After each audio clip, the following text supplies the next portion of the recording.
নমস্কার, আমি তন্দ্রার হাতেখড়ির পেজে আপনাদের সবাইকে স্বাগত জানাই। আজকের এই কাজটা যেটা দেখছেন আমারই হাতে তৈরি, আমার এক ছাত্রীর জন্য।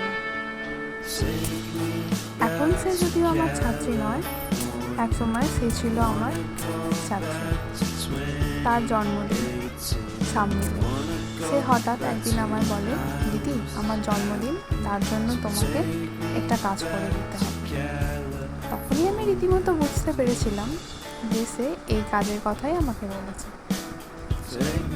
তারপর তার জন্য এই মাটির থালা, বাটি, পাশেই একটি কুমোর বাড়ি থেকে কিনে এনে আমি রং করা শুরু করি নিজেরই পছন্দ মতো। তার যদিও কোনো দাবি ছিল না, নিজের পছন্দ মতো রং তুলির টানে নিজের ইচ্ছে মতো কিছু তাকে উপহার দেওয়ার চেষ্টা করেছি।